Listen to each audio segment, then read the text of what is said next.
Welcome to Ryan's Running Reviews in partnership with Roadrunner Sports, and today we're taking a look at two brand new running shoe models. We have the Adidas Adizero EVO SL and the Mizuno Neo Zen. So let's run with it. Before we get started, I do want to say that these shoes were provided to me by Roadrunner Sports. However, no one had a chance to preview this video. This file synopsis is my own. I'd also like to say please leave a like on the video and consider subscribing. Here we go. Now, the reason I'm making this comparison video is I think both of these shoes are direct competitors and kind of sit in the same space as being up-tempo, bouncy, neutral daily trainers. Some might even consider them super trainers. I don't know if I would go that far.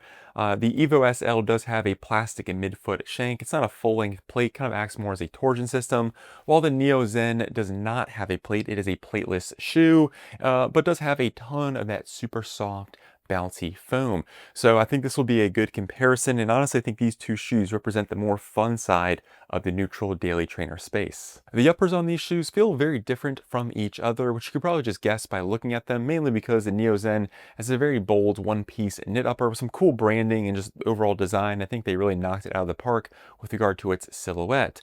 Now, as far as the fit goes, it was true to size on both the EVO SL and the Neo Zen. However, I do think the Neo Zen just has a bit more volume, especially through the midfoot, while the EVO SL has a slightly more snug and secure midfoot experience, at least for me. So if you have a higher volume foot, I think the Neo Zen is going to be your friend. Now, as far as the breathability goes, I thought it was excellent on both. The EVO SL has this incredibly open mesh material, great deal of airflow, and then even though the Neo Zen is a knit upper, which can run to the warmer side, they have these large holes throughout the entire upper itself, which allow for a great deal of ventilation. So breathability on both of these, I'd probably say like a 9 out of 10, 10 out of 10 experience. The tongue on the Neo Zen is integrated directly into the upper itself. Again, it's all one piece of knit material. It's fairly stretchy and elastic, while the rest of the upper is not.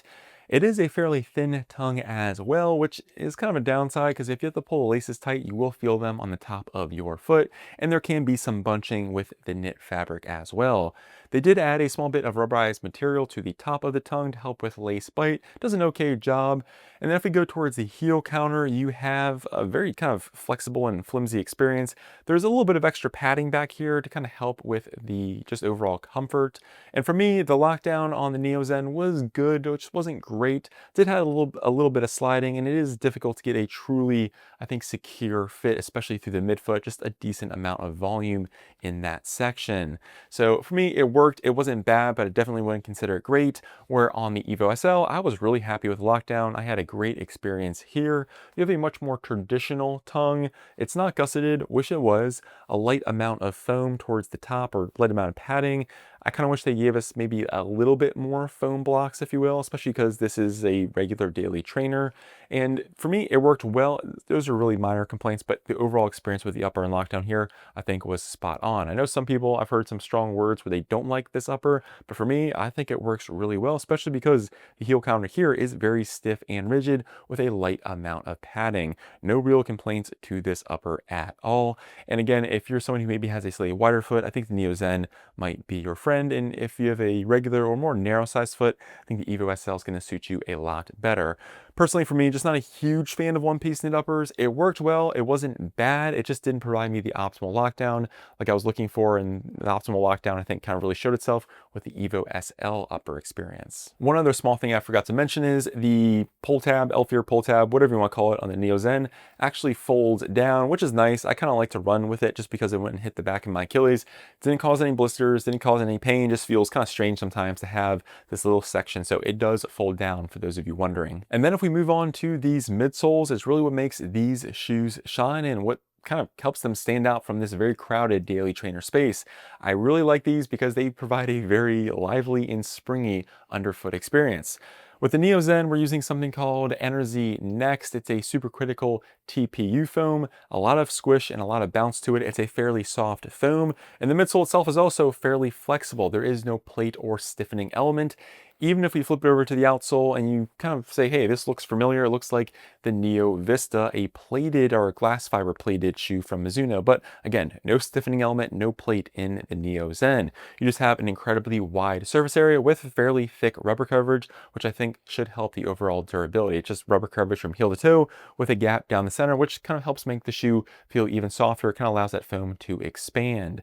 Then if we take a look at the EVO SL, we have a Light Strike Pro, which is a TPEE foam. It's actually the same kind of Light Strike Pro we saw on the Pro 3, one of Adidas top tier super racing shoes. On the Pro 4, they reformulated Light Strike Pro to make it softer and bouncier, but either way, you basically have a super shoe midsole on a regular daily trainer. Now this does have a stiffening element in the midsole, like I mentioned at the start of the review. There's basically a nylon or plastic shank through the midfoot, which really stiffens up the center of the shoe, but allows the kind of toe box or front half to be much more flexible. When it comes to the outsole, I do think the EVO SL has significantly less rubber. It does use Continental tire rubber, which is a nice plus, but the thickness and just overall coverage is significantly less compared to the Neo Zen. Now, another interesting fact about the EVO SL is there's no rubber on the lateral part of the toe box. I think they did that to save weight, or they just kind of figured this portion gets less wear compared to other areas, but it is something I wanted to point out. When it comes to the geometries of these midsoles, the Neo Zen is going to be much wider, just has a larger base in general. However, in my experience and just kind of looking at these shoes, the EVO SL has a much more aggressive rocker geometry where the curvature starts a little bit further back towards the midfoot, while the Neo Zen, while it does have a noticeable rocker geometry, is going to be a little bit later when that starts. They call this smooth speed assist. It's just referring to the geometry of the midsole. It can help you move along. Adidas doesn't brand their geometry, but I know they've been putting a lot of effort into kind of where you start that rocker geometry kind of tipping point, if you will. I do have to say, I think that the Neo Zen is going to be springier, slightly more energetic, and softer experience when it comes to this midsole with its Energy or Enerzy Next foam. Just a little bit softer and more compliant, just feels a little bit more lively underfoot.